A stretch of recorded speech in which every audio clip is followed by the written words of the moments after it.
స్వచ్ఛమైన పల్లెటూరులో నిజంగానే క్యాన్సర్ భూతం విస్తరిస్తోందా?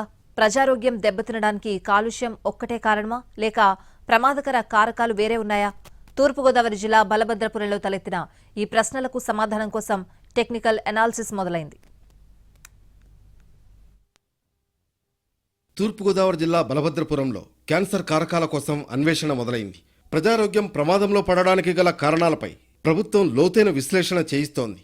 ఆంధ్రప్రదేశ్ కాలుష్య నియంత్రణ మండలి, నాగ్పూర్లోని national environmental engineering research institute ఏకకాలంలో నమూనాలను సేకరించి విశ్లేషిస్తున్నాయి.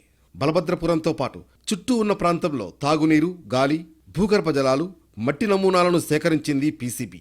26 చోట్ల నుంచి లీటర్ చొప్పున భూగర్భ జలాలు, ఆర్డీఎస్ మెషిన్లతో 14 ఎయిర్ శాంపిల్స్, చెరువు నుంచి మరో 4 నీటి నమూనాలను సేకరించింది. వాటిని విశాఖలోని రీజనల్ ల్యాబొరేటరీకి తరలించగా టెస్టింగ్ ప్రక్రియ, టెక్నికల్ ఎనాలిసిస్ జరుగుతోంది. బలభద్రపురం గ్రామంలో తాగునీటిలో పీహెచ్ వాల్యూ ఎంత ఉంది? అక్కడ తాగునీరు సురక్షితమేనా? అందులో క్యాన్సర్ కారకాలేమైనా ఉన్నాయా అనేది నిర్ధారణ చేయడం ప్రధానమైనది. సేకరించిన శాంపుల్స్ లో కాల్షియం, మెగ్నీషియం, పొటాషియం, సోడియంతో పాటు ట్రేస్ మెటల్స్ ఎనాలిసిస్ జరుగుతోంది. సెంట్రల్ పొల్యూషన్ కంట్రోల్ బోర్డు ప్రామాణికాల ప్రకారం పీహెచ్ వాల్యూ 6.5 నుంచి 8.5 వరకు ఉంటే ఇబ్బంది లేదు. అంతకుమించి తగ్గినా పెరిగినా గొంతు భాగంలో ఉండే మ్యూకస్ లేయర్ ప్రభావితమవుతుంది. నీటి నాణ్యత దెబ్బతినడం వల్ల ఆమ్ల, క్షార విలువలు అధికమైతే బయోకెమికల్ రియాక్షన్ జరుగుతుంది. ఫలితంగా ఆరోగ్యం దెబ్బతినే ప్రభావం పెరుగుతుంది.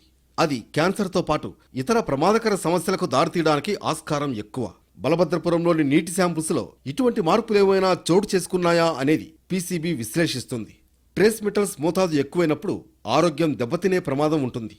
ఇక యాంబియంట్ ఎయిర్ క్వాలిటీ అనేది చాలా కీలకం. శ్వాస సంబంధిత వ్యాధులకు గాలి కాలుష్యం ప్రధానం.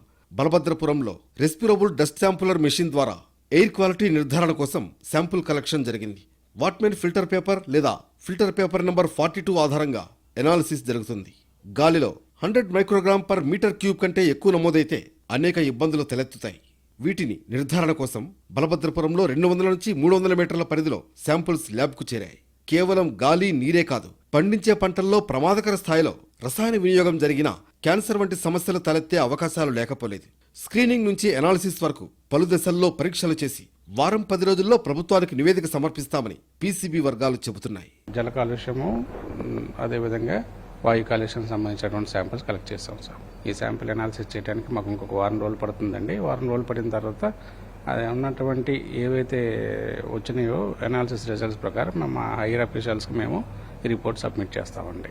మొత్తంగా బలభద్రపురంలో క్యాన్సర్ కారకాలపై సమగ్ర విశ్లేషణ జరిగిన తర్వాత మాత్రమే కారణాలు చెప్పడం సాధ్యం అంటున్నారు నిపుణులు.